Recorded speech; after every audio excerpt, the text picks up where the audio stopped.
Hey, what's going on, guys? Victor Chambers here, back with another video. If you're new here, welcome. If you've been here before, welcome back. On this channel, I bring you up close and behind the scenes on my journey as a notary, loan signing agent, and entrepreneur. Don't forget to like this video, subscribe to the channel, and hit that notification bell so you'll be notified when I upload brand new content. So in this video, we're going to continue in our series of training on specific documents found in loan packages, buyer packages, refinance packages. And today we're going to cover the uniform residential loan application. Now, the loan application is extremely important because it contains all the information that the borrower or borrowers supply to the lender when they actually apply for the loan.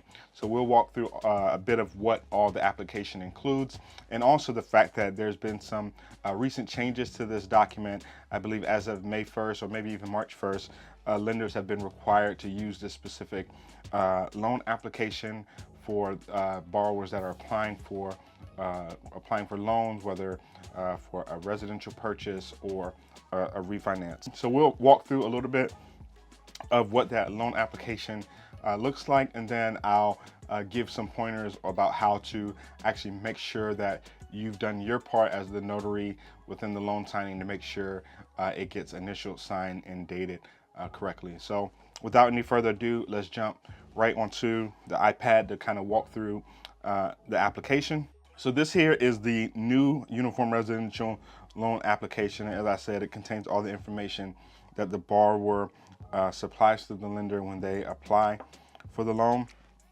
So as you can see, or as you will see, the application is about 10 pages now, or can be up to about 10 pages, where previously the older version of the loan application was actually about 4 or 5 pages. It's now almost double the size. And I'll be honest with you, I'm not a huge fan of the new application and kind of the way it's laid out and kind of how it can be a little tricky. In my opinion, it does look more, as you can tell by some of the formatting, it does look a little bit more like the closing disclosure. So part of it is probably them trying to make it a little more uniform from a lender standpoint, and probably also to give the borrower a bit of a similar experience in terms of how the document is actually formatted. So as you can see here, section 1 is the borrower information. You see all their personal information laid out in this section here: first, middle, last name, suffix. What's also interesting is that they also list out alternate names. So these are probably names that you'll see on the signature name affidavit or the name affidavit, whatever it might be called in your specific package. But they will list alternate names here. You'll have the social security number, date of birth, citizenship, type of credit. This section is very important because this will indicate whether they're applying for individual credit, total joint credit. So for example, if it might be individual credit in the case where you have a husband and wife, and only the husband is actually applying for the loan. So the loan will only be based on the husband's credit, or it's just a single person or individual applying for credit, as opposed to joint credit, where you may have, for example, a husband and a wife, and the application is based on both of their information. In this case, one of these will be selected, all right? And then here, you have a blank here, but it will show a number here. So if it's a husband and a wife and it's joint credit, it will typically show 2, but it also all depends on how many people are actually applying for credit. Then if you scroll down, marital status, dependents. I don't want to go through every single section in detail, but this is just kind of how it's laid out. Self-employment or current employment is here. Then going over to page 2, any additional employment, other income sources, financial information. So this is the part of the application that lays out their assets and liabilities. So bank accounts, credit cards, any auto loans, any sort of financing that the borrower might have in place. You see credit cards are here, and debts, other assets. I think this section, or this next section, section 3, financial information, talks about properties that they own. So sometimes you can see on here, it'll show the information for the property that they're actually purchasing or refinancing, and it'll also show in the case where they have any additional property. So sometimes you'll do closings or signings for investors who own, multiple properties, maybe within the state or in other states. And so it'll list some of those properties here in this financial information real estate section. But on section 4, it's just loan information and property information, other loans or other new mortgage loans on the property, rental income on the property, gifts. Again, just more loan information.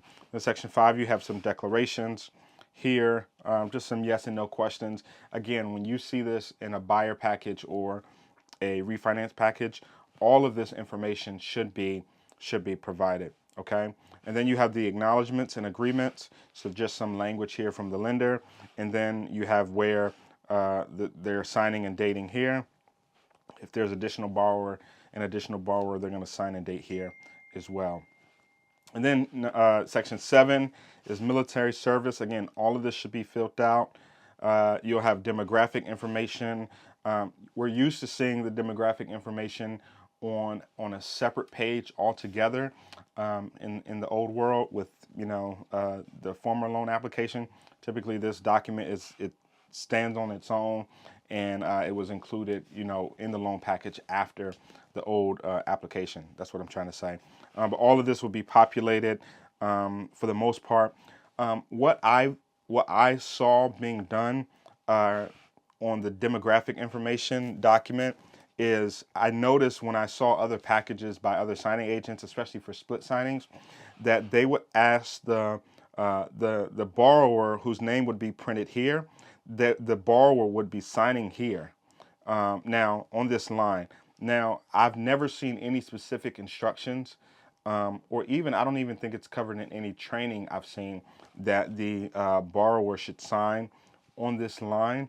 But I've seen it done, and I've seen it done enough to know that I've seen it done enough to think that it's kind of one of those things that lenders expect you to do. I've done it and not done it when I didn't have it done in terms of the borrower signing there. I never heard any issues about it, so that's why I don't know whether it's actually required or not. I've just seen it done enough to make me believe that it is. I don't know. You guys can tell me, help me out on that one. Since I've started seeing that done more often, I actually have borrowers sign on that line just for completeness and just to make sure that we don't miss anything and nothing gets kicked back. But, I'd love to hear you guys' thoughts on that in the comments down below. The next page is loan originator information. This is lender's information, okay? This also requires signature and date for the lender. So the borrower is not signing and dating this. This is the loan originator information. So let's flip over to actually how this specific document actually should be signed, initialed, and dated. And you as the notary loan signing agent are going to have to make sure that this is done correctly. So this is a handy dandy guide that a title company included in a loan package I recently did. This is actually all false information, so don't have to worry about this, disclosing anyone's private information. This is all not real information. And they in their guide they gave an example of how this should be filled out. So you see section 1 again, which is borrower information. It says borrower 1, and then below example only Kathleen will initial where it shows your initials. So Kathleen is borrower number 1. They are applying for joint credit, and it shows 2 borrowers, but it says that only Kathleen Williamson Barman would initial here. So just so we can kind of have a real example of that, that's where KWB, that's where Kathleen would initial, only her. Now it does say again that she's applying for joint credit and that there's 2 borrowers. So now the way this describes this, Ward Davis Barman is the other borrower, but he will not initial here. He will not initial here. He will initial in this section here, this is where the additional borrower information would be. So borrower 2, in the example below, only Ward will initial where it shows initials. So Ward Davis Barman would initial here, okay? Not Kathleen. So they each have their section of the borrower information where they would initial. They would not initial in each other's section. Okay, and then if we just flip back to just kind of how the document looks again, you have again section 1, borrower 1. So in our example, this was checked. This was 2. Only Kathleen was initialing there. Okay. There would be additional pages like that for additional borrowers, and it would literally say additional borrowers. You would be able to see that. And again, this would be Kathleen's signature.